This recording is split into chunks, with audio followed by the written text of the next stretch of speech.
ئاگری خەبات و تێکۆشان لە هەموو لایەکەوە بڵێستە دەستێنێ لە کاتێکدا کە لەلایەکەوە بزوتنەوە ناڕەزایەتیەکان و بزوتنەوە داواکاری تەوەرە جۆرا و جۆرە کۆمەڵایەتیەکان لە سەرانسەری ئێران لە ئارادایە و سیاسەتە ناوچەیەکانی کۆماری ئیسلامی بە شێوەیەکی سەرشۆڕانە لەگەڵ شکست بەرە ڕووبۆتەوە لەلایەکی دیکەوە سزای لە سێدارەدان لە زیندانەکانی کۆماری ئیسلامی بێپسانەوە بەڕێوە دەچێت. ئەم ڕژیمە کە توانایی کەپکردنی دەنگی ئەو جەماوەرە مافوازای نییە کە بژێوی ژیان و سەرەتاییترین مافە تاکە کەسی و کۆمەڵایەتیەکانیان بە بارمتە گیراوە هەوڵ دەدات بە بەڕێوەبردننی سیاسەتی ترس و تۆقاندن لە ڕێگەی ئیعدامەوە کۆمەلگا کۆنتڕۆڵ بکات بۆ ئەوەی بتوانێت پایەکانی تری دەسەڵاتە لەرزۆکەکەی تا ماوەیەکی دیکە بپارێزێت. هەرچەندە زۆربەی ئیعدامەکان ئەو زیندانیانن کە لە دادگا ئاساییەکاندا سزایان بەسەردا سەپێنراوە، بەڵام ناوە لەگەڵ جێبەجێکردنی سزای ئەو زیندانیانەدا کەسانێکیش لە زیندانیە سیاسیەکان لە سێدارە دەدەن بۆ ئەوەی وەک خۆیان دەڵێن ئاستی تەحەمولی کۆمەلگا بەرامبەر بەم جنایەتانە تاقی بکەنەوە.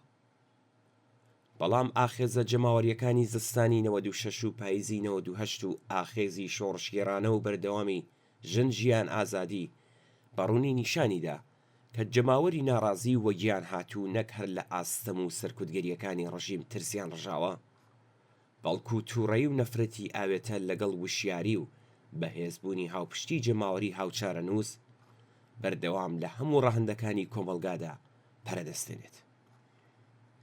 ئامارە فەرمیەکان دەری دەخەن کە کۆماری ئیسلامی لە ساڵی 2024دا لانیکەم 953 کەسی لە سێدارەداوە کە لەو ژمارەیە نزیکەی 33 کەسیان ژن بوون و 8 کەسیشیان زیندانی سیاسی بوون.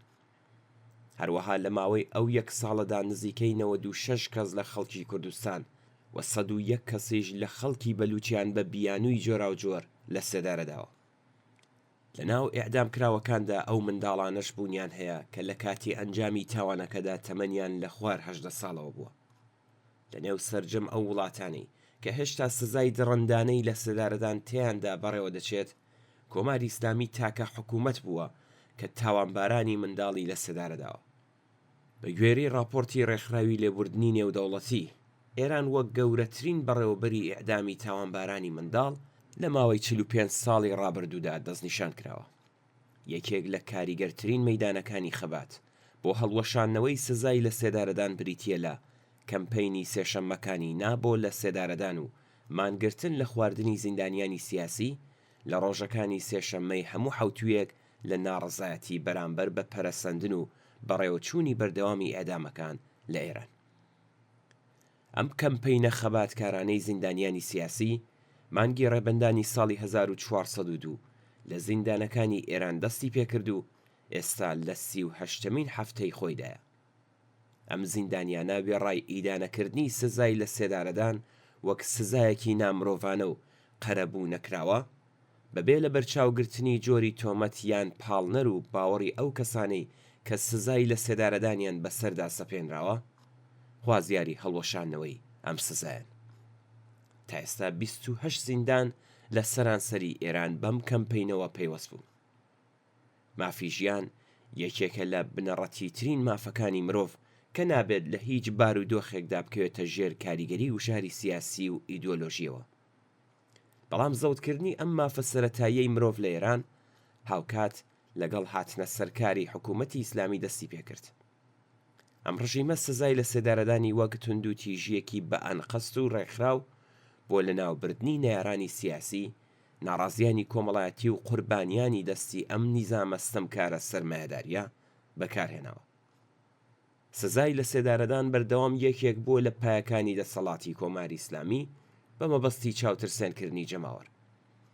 ئەم جنایەتە سەرەتا بە لە سێدارەدانی ئەو بەرپرسانەی ڕژیمی شا دەستی پێکرد کە لەلایەن ڕژیمی تازە بە دەسەڵات گەیشتووی ئیسلامیەوە دەست بەسەر و زیندانی کرابوون، بەڵام هەر زۆر زوو بە پانتایی هەموو ئێران خەباتکاران و دژبەرانی ڕژیمیشی گرتەوە. سەر لەونێ دەست بەسەرکردنەوە و دواتر لە سێدارەدانی دەیان سیمای ناسراوی ناو زیندانەکانی ساواک کە لە ئاکامی ڕاپەڕینی جەماوەریدا ئازاد ببوون لە بەهاری ساڵی 1358ەوە دەستی پێکرد. لە سێدارەدانی خەباتکاران و ڕێبەرانی خەڵکی تورکەمان سەحرا لە کاتی ناڕزایەتیەکانی بەهاری ئەو ساڵەدا، لە سێدارەدانی بەربڵاو لە شارە جۆراوجۆرەکانی پارێزگاکانی کرماشان، کوردستان و ئازەربایجانی ڕۆژاوا لەلایەن خەڵخاڵی جەلاد و بە فەرمانی شەرعی و حکوومەتی خومینی، لە سێدارەدانی ژنان، خوێندکاران، کرێکاران و ڕووناکبیرانی بەدەرەوەست و ناڕازی دژ بە نیزامی ئیسلامی لە هەر گۆشە و کەنارێکی ئێران لە زمرەی کارنامەی حکوومەتی تازە بەدەسەڵات گەیشتووی ئیسلامیە. حکوومەتی ئیسلامی بەبێ لە سێدارەدانی بە کۆمەڵ و کوشتاری سەرشەقامەکان و ئەشکەنجەی دڕندانە لە زیندانەکان لە ساڵەکانی سەرەتای دەی شەزدا شۆڕشی ئێران کە بە ئامانجی گەیشتن بە ئازادی و ژیانێکی باشتر دەستی پێکرد بوو لەگەڵ شکست بەرەو ڕووکردەوە. کوشتار و کۆمەڵکوژی هەزاران زیندانی کە دوا بە دوای شکستی ئامانجەکانی کۆماری ئیسلامی لە شەڕی 8 ساڵەی ئێران و عێراق هاتە ئاراوە و گەیشتە لووتکە بە جۆرێک کە لە ماوەی 2 مانگدا کۆتاییان بە ژیانی هەزاران زیندانی هێنا. ئەوەی کە بەرپرسانی کۆماری ئیسلامی لە ماوەی 46 ساڵ دەسەڵاتی سەرکوتگەرانی خۆیاندا سزای لە سێدارەدانی دەوڵەتیان وەک ئامرازێک بۆ چاوترسێنکردنی جەماوەر و بە مەبەستی پاراستی دەسەڵاتی ڕەهای خۆیان بەکارهێناوە ڕاستیەکی حاشا هەڵنەگرا. ئەم ڕژیمە کە تا ساڵێک لەمەوبەر ئەدعای ئەوەی دەکرد لە 5 پایتەختی ڕۆژهەڵاتی ناوەڕاست سیاست دیاری دەکات و حکومڕانی دەکات، ئێستا ئیتر تەنیا بە پشبەستن بە ئامرازی تیرۆر لە سێدارەدان، زیندانی کردن و ئەشکەنجە توانیویەتی درێژە بە دەسەڵاتی خۆی بدات. بەڵام سەرەڕای هەمووی ئەمانە ئاگری ژێرخۆڵەمێشی نەفرەت و بێزاری جەماوەر لە ڕژیمی سەرکوتگەر هەرگیز نەکوژاوەتەوە و ئەمڕۆ ئاگری خەبات و بەرخۆدان لە هەموو لایەکەوە بڵێ سەدەستێنێ.